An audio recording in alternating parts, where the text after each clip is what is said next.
Hello students, या व्हिडिओमध्ये आपण एक नवीन टॉपिक सुरू करतोय. टॉपिकचं नाव आहे आयोनिक इक्विलिब्रियम. Ionic equilibrium.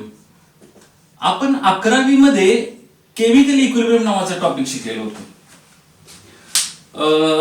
जुन्या सिलेबस मध्ये केमिकल इक्विलिब्रियम मध्ये दोन पार्ट्स होते, केमिकल इक्विलिब्रियम आणि आयोनिक इक्विलिब्रियम. पण आता जो नवीन सिलेबस कन्स्ट्रक्ट झालेला आहे त्यामध्ये केमिकल इक्विलिब्रियम 11वीला आणि आयोनिक इक्विलिब्रियम 12वीला आहे. याच्या अगोदरच्या सिलेबस मध्ये हीच पद्धत होती की आयोनिक इक्विलिब्रियम हे 12वीला होतं. आता आयोनिक इक्विलिब्रियम हे समजण्यासाठी तुम्हाला इक्विलिब्रियम शब्दाचा अर्थ समजला पाहिजे.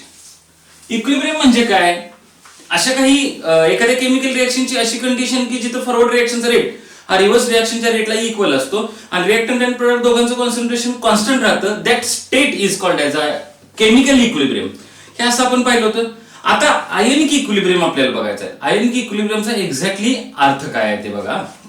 आयोनिक इक्विलिब्रियमची डेफिनेशन पहिल्यांदा मी लिहितो. इट इज द इक्विलिब्रियम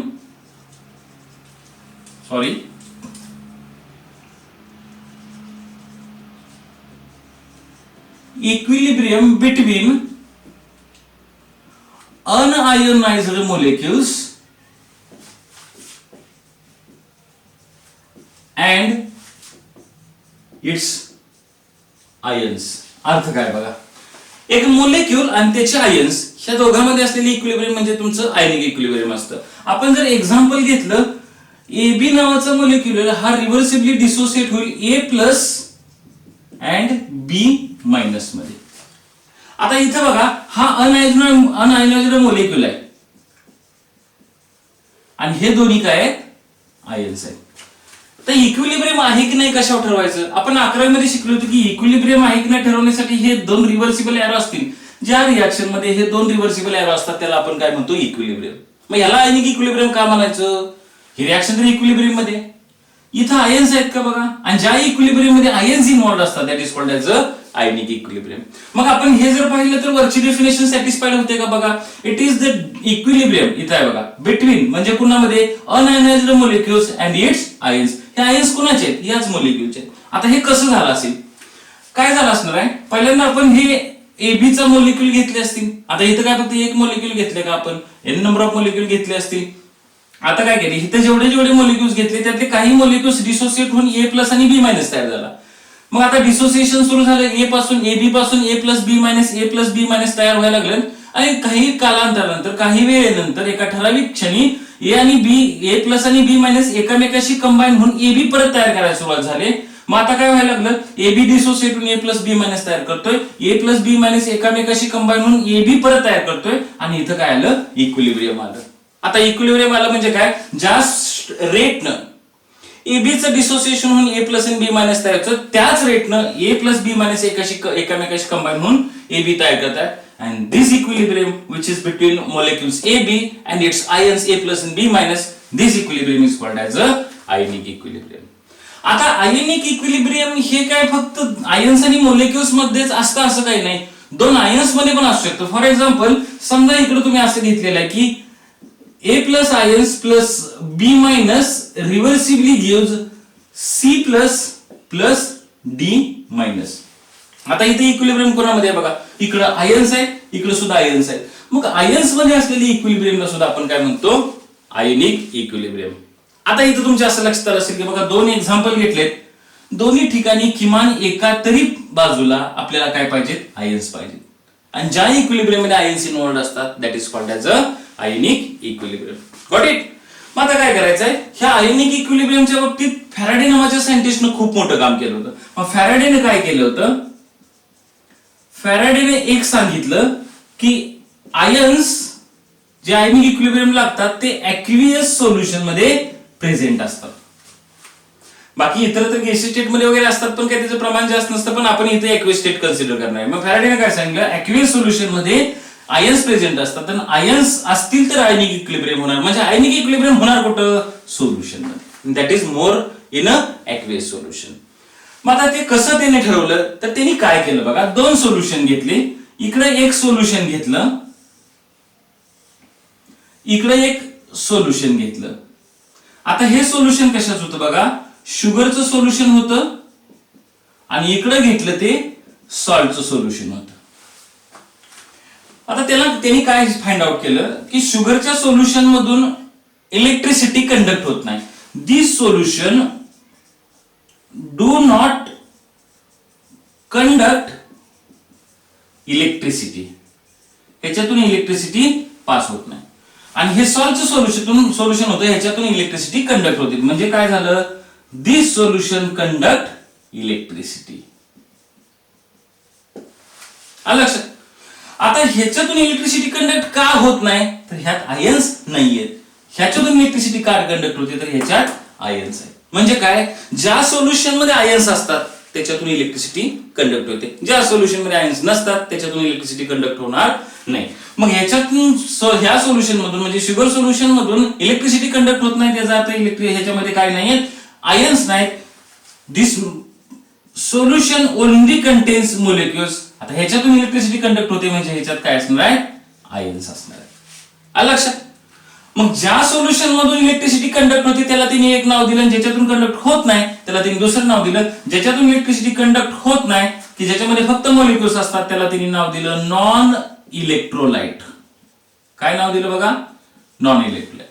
आणि ज्याच्यातून इलेक्ट्रिसिटी पास होते त्याला नाव दिलं त्यांनी इलेक्ट्रोलाइट. आता आपल्याला आयनिक इक्विलिब्रियम पाहिजे असेल तर आयन्स पाहिजेत, आयन्स पाहिजे असेल तर मग तुम्हाला इलेक्ट्रोलाइट पाहिजे की नॉन इलेक्ट्रोलाइट पाहिजे, बरोबर आहे की. तुम्हाला काय पाहिजे, इलेक्ट्रोलाइट पाहिजे. मग आपल्याला या टॉपिक मध्ये कुठे नॉन इलेक्ट्रोलाइट डिस्कस करायचे नाहीयेत. मग काय करूया, आता हे थोडंसं आपण रब करूया. आपल्याला पाहिजेत काय, तर इलेक्ट्रोलाइट्स. ठीक आहे. आता आपण काय करूया, परत एकदा व्यवस्थित लिहून घेऊया. म्हणजे या टॉपिक मध्ये आपण कोणाच्या बाबतीत डिस्कशन करणार आहे, तर या टॉपिक मध्ये किंवा या लेक्चर मध्ये आपण इलेक्ट्रोलाइट, ओव्हरऑल सगळ्याच टॉपिक मध्ये आपण इलेक्ट्रोलाइटच्या बाबतीत चर्चा करणार आहे. आता इलेक्ट्रोलाइट कोण कोण असतात, तर इलेक्ट्रोलाइट कोण असतो बघा, ऍसिड असतात, बेसेस असतात आणि सॉल्ट्स असतात. हे तीन प्रकारचे इलेक्ट्रोलाइट आपल्या केमिस्ट्री मध्ये आहेत. तीन प्रकारचे नाही, पण ही जी कंपाऊंड्स असतात these are called as electrolytes. आता हे जे इलेक्ट्रोलाइट्स असतात डिपेंडिंग ऑन देअर डिसोसिएशन, त्याचं डिसोसिएशन किती होतं त्याच्यावर त्याचं काय केलेलं आहे, क्लासिफिकेशन केलेलं आहे. कसं बघा, एक म्हणजे स्ट्रॉंग इलेक्ट्रोलाइट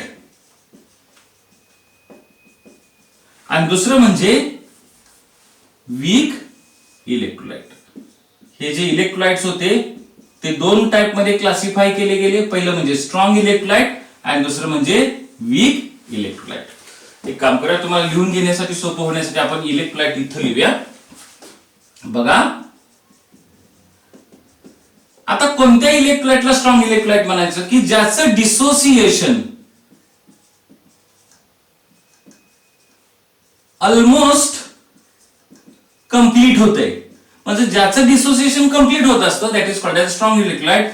आणि ज्याचं डिसोसिएशन पार्शियल होते म्हणजे अतिशय कमी प्रमाणात होते that is called as a weak electrolyte. अगदी इथं आपण 100% डिसोसिएशन म्हटलं तरी चालेल, इथं अतिशय कमी प्रमाणात डिसोसिएट होतं. आता इलेक्ट्रोलाइट म्हणजे तर तू काय करणार, करंट कॅरी करणार, डिसोसिएट होणार आहे. पण 100% डिसोसिएट होत असेल स्ट्रॉंग आणि 100% होत नसेल, अतिशय कमी प्रमाणात होत असेल तर that is called as a weak electrolyte. मग आता हे स्ट्रॉंग इलेक्ट्रोलाइट कोणते असतात आपल्याला काय करायचं आहे, बघायचं आहे. स्ट्रॉंग इलेक्ट्रोलाइट मध्ये काय काय असणार आहे तुमचे, स्ट्रॉंग ऍसिड्स. स्ट्रॉंग ऍसिड कोणते कोणते बघा, HCl, HNO3, H2SO4, HClO3. See, these all are the strong acids. त्याला स्ट्रॉंग एसिड्स का म्हणायचं, because these are the electrolytes. आपण बघितले मग ऍसिड हे काय असतात, हे बघा, ऍसिड, बेसेस आणि सॉल्ट्स हे सगळे काय असतात, इलेक्ट्रोलाइट असतात. त्यात पण स्ट्रॉंग ऍसिड असेल तर तो स्ट्रॉंग इलेक्ट्रोलाइट झाला. म्हणजे HCl चं डिसोसिएशन कसं होणार आहे, कंप्लीट होणार आहे. HCl चं डिसोसिएशन कंप्लीट होईल, HNO3 होईल, H2SO4 होईल, HClO3 सुद्धा काय होणार आहे, कंप्लीट डिसोसिएशन होणार आहे. आता आपल्याला असे बघायचे की कोणते बेसिस आहेत की जे काय होतात, स्ट्रॉंग इलेक्ट्रोलाइट म्हणून काम करतात.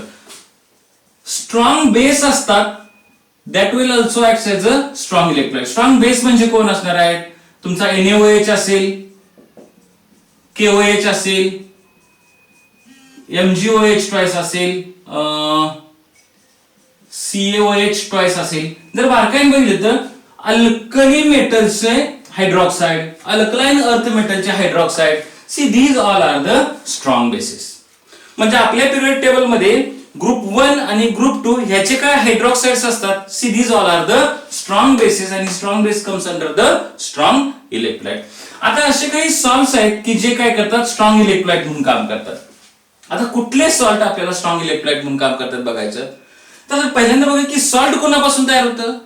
सॉल्ट हे तुमच्या ऍसिड आणि बेस ह्या दोघांच्या कॉम्बिनेशन तयार होतं. जिथं जिथं एक ऍसिड एका बेस सोबत कंबाईन होतं तिथं काय तयार होतं, तुमचं सॉल्ट तयार होत असतं. आता हे जे सॉल्ट तयार होणार त्यासाठी एक ऍसिड आणि एक जे बेस लागणार आहे. ह्या ऍसिड किंवा बेस ह्याला दोन कंपोनंट म्हटलं तर ह्या दोन्ही पैकी किमान एक तरी ऍटलिस्ट एक कंपोनंट स्ट्रॉंग ऍसिड मधला पाहिजे किंवा स्ट्रॉंग बेस मधला पाहिजे. तुमचं स्ट्रॉंग ऍसिड स्ट्रॉंग बेस सोबत कंबाईन झालं की एक असं सॉल्ट तयार होईल जे स्ट्रॉंग इलेक्ट्रोलाइट असेल. तुमचं स्ट्रॉंग ऍसिड वीक बेस सोबत कंबाईन झालं तरी पण होतं. वीक ऍसिड स्ट्रॉंग बेस सोबत कंबाईन झालं तरी पण स्ट्रॉंग सॉल्ट तयार होत असतं. म्हणजे तुमचं स्ट्रॉंग सॉल्ट होणे, स्ट्रॉंग सॉल्ट असा काही प्रकार नसतो, पण एक असं सॉल्ट की जे स्ट्रॉंग इलेक्ट्रोलाइट असेल की ज्याचं डिसोसिएशन 100% होण्यासाठी तुम्हाला काय पाहिजे, किमान एक तरी कंपोनंट ह्या दोन्ही पैकी एक पाहिजे. आता कुठलं एक्झाम्पल घ्या. NaCl आहे बघा, Na2SO4 असेल बरोबर. परत काय Mg2S असेल. आता इथं बारकाईन बघा, NaCl मधला सोडियम कुठून आला, इथून. Cl कुठून आला, इथून. Na2SO4 सोडियम सल्फेट मधला Na कुठून आला, इथून. सल्फेट कुठून आला, इथून. Mg2S ला Mg इथून आला का बघा, यस इथं नाहीये, म्हणजे प्लेन सल्फर इथं नाही. तरी पण हे कसं आहे, सॉल्ट असं आहे की जे स्ट्रॉंग इलेक्ट्रोलाइट म्हणून काम का करतं, तर because magnesium belongs to the category of a strong base. आलं लक्षात. See this is all about the strong electrolyte. मग आता आपण काय करूया, परत वीक इलेक्ट्रोलाइट साठी बघूया. आता वीक इलेक्ट्रोलाइटला थोडीशी आपल्याला जागा कमी पडते, तर काय करूया, इथं आपण असं वीक इलेक्ट्रोलाइट लिहून घेऊया. अगेन वीक इलेक्ट्रोलाइट मध्ये तीन काय होणार आहेत कॅटेगरी येतील तुमचे, कुठले कुठले. वीक ऍसिड बोला, good. Weak base and again salts. आता वीक ऍसिड्स कोणते कोणते असणार आहेत बघा. वीक ऍसिड्स म्हणजे एक सगळ्यात बेस्ट एक्झाम्पल आहे असेटिक ऍसिड, त्याच्यानंतरचं एक्झाम्पल आहे फॉर्मिक ऍसिड, त्याच्यानंतरचं एक्झाम्पल आहे HCN, त्याच्यानंतर एक्झाम्पल असेल तुमचं बेन्झोइक ऍसिड C6H5COOH. बऱ्यापैकी तुमचे ऑर्गॅनिक ऍसिड्स असतात ना, they are the weak acids. काही काही इनऑर्गॅनिक ऍसिड्स पण असतात की काय बघा, ते कसं असतं, वीक ऍसिड असतं. आता हे ह्याला वीक ऍसिड का म्हणायचं, तर ह्याचं डिसोसिएशन कम्प्लीट होणार नाही. कम्प्लीट होणार नाही म्हणजे कसं असणार बघा, आपण इथं लिहूया CH3COOH रिव्हर्सिबली gives CH3COO- plus H+. आता जर बारकाईने तुम्ही बघितलं तर इथं आपण रिव्हर्सिबल एरो दाखवलाय. रिव्हर्सिबल एरोचा अर्थ काय, ह्याचं डिसोसिएशन कम्प्लीट होत नाही. म्हणजे असिटिक ऍसिड पासून असिटेट आयन आणि H+ आयन्स म्हणजे प्रोटॉन तयार होणार की. पहिल्यांदा असिटिक ऍसिडचं डिसोसिएशन असिटेट आणि H+ तयार होणार एका ठराविक वेळेला हे दोघं परत कंबाईन होऊन हे तयार होतं, ह्याला तयार करतील. एक इक्विलिब्रियम येईल की ज्याच्यामध्ये असिटिक ऍसिडचं डिसोसिएशन पण होते आणि ऍसिटेट आणि H+चं असोसिएशन पण होते. मग ही forward reverse reaction rate equal राहणार आहे.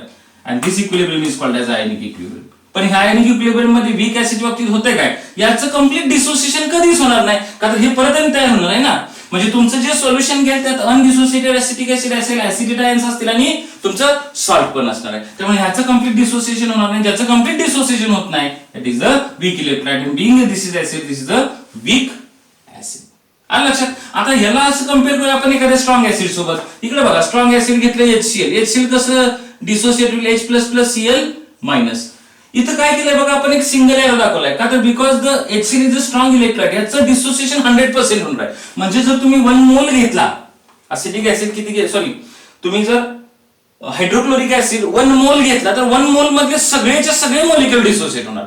म्हणजे इनिशियली तुम्ही इथं 1 मोल घेतला, हे 0 असेल, पण फायनल जेव्हा रिएक्शन कंप्लीट होईल त्यावेळी हे 0 असेल, हे 1 मोल असेल, हे 1 मोल असेल. म्हणजे याचं काय झालं, 1 मोल आता त्याचं 0 राहिला. 1 मोलचं 0 राहिलं म्हणजे काय झालं, सगळेचे सगळे जे मॉलिक्युल्स होते ते काय झाले, डिसोसिएट झाले. म्हणजे ह्याचं डिग्री ऑफ डिसोसिएशन किती असणार आहे, 1. डिग्री ऑफ डिसोसिएशन म्हणजे काय, it is the number of moles of solute which undergoes the dissociation, number of moles of compounds that undergoes the dissociation. Total number of moles जेवढे दिले त्यातले किती moles dissociate होतात, एक मोल दिलं तर सगळ्या डिसोसिएट झालं म्हणजे अल्फा. 100% डिसोसिएशन झालं. जिथं पर्सेंटेज ऑफ डिग्री डिसोसिएशन 100% असते तर अल्फा किती असतो? 1 असतो. बट इन दिस केस आता इकडे या असिटिक ऍसिड साठी तर अल्फा इज इक्वल टू किती असणार? 5% पर्सेंटेज. इथं आपण तुमचा 100% असेल. एक मधला एक डिसोसिएट झाला म्हणजे 100% जर झाला तर इथं समजा तुम्हाला 1 मोल दिला असेल आणि ह्यातला 5% डिसोसिएट झाला तर म्हणजे काय झालं? 5% असिटेट आयन तयार झाले आणि 5% H प्लस आयन तयार झाले. मग इथं काय राहिले? 0.95% काय राहिले? मोलिक्युल्स शिल्लक राहिले. आलं लक्षात? See this is all about the weak acids. आता वीक बेसिस कोणते कोणते आहेत? वीक बेसिस मध्ये तुमचे येते बघा अमोनियम हायड्रॉक्साइड, NH4OH. अजून वीक बेसिस मध्ये काय येतं जस्ट आपण पाहूया.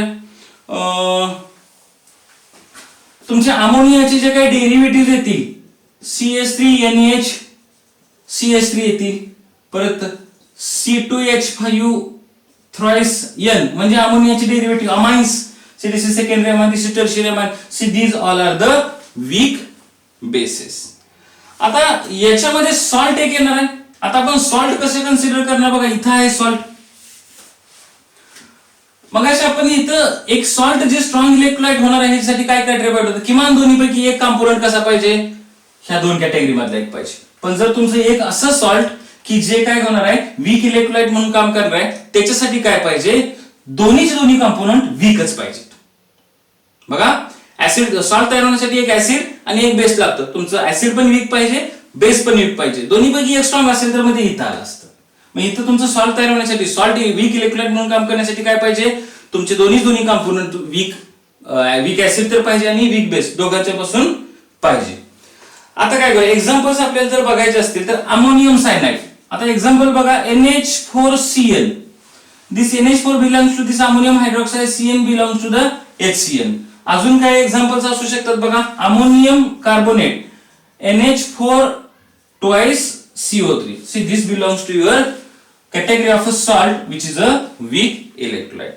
आता काय करायचं आपल्याला परत एकदा समराइज करूया. या लेक्चर मध्ये आपण काय काय पाहिलं बघा. आपण पहिल्यांदा बघितलं की आयनिक इक्विलिब्रियम म्हणजे काय?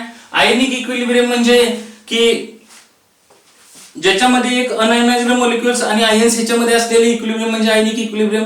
आयनिक इक्विलिब्रियम होण्यासाठी तुम्हाला काय पाहिजे? तुमच्याकडे आयन्स पाहिजे. आयन्स कोणामध्ये असतात? तर ते सॉल्ट्स मध्ये किंवा एक्वियस सोल्युशन मध्ये सॉल्ट ऍड केल्यानंतर होतील. मग ज्याच्यामध्ये जे वॉटर मध्ये गेल्यानंतर डिसोसिएट होणार आहे त्याला आपण काय नाव दिलं? इलेक्ट्रोलाइट. आपल्याला आयनिक इक्विलिब्रियम साठी इलेक्ट्रोलाइट पाहिजेत, नॉन इलेक्ट्रोलाइटची गरज नाही. मग इलेक्ट्रोलाइट दोन प्रकारचे असतात, strong electrolyte, weak electrolyte. Strong electrolyte कुणाला म्हणालो आपण? ज्याचं 100% डिसोसिएशन होईल किंवा ऑलमोस्ट डिसोसिएशन 100% च्या जवळ जाईल, that is called strong electrolyte. ज्याचं डिसोसिएशन अतिशय कमी प्रमाणात होणार त्याला आपण वीक इलेक्ट्रोलाइट म्हणालो. स्ट्रॉंग इलेक्ट्रोलाइट मध्ये पण परत एक्झाम्पल्स कुठली बघितली? Strong acid, strong base, salt. Strong acid मध्ये कुठले आहेत बघा इथे दिलेत नाव. स्ट्रॉंग बेस मध्ये नाव दिलेत, सॉल्ट मध्ये पण इथे नाव दिलेत. वीक इलेक्ट्रोलाइट मध्ये पण परत वीक ऍसिड, वीक बेस आणि सॉल्ट दिलेले आहेत. हे लिहून घ्या. आता आपण पुढल्या कन्सेप्ट मध्ये काय करणार तर ऍसिड बेस ह्याच्या डेफिनेशन्स बघणार. ठीक आहे. आय होप की हे समजलेलं असेल. ह्याच्या नोट्स तयार करा. थँक्यू. Good day.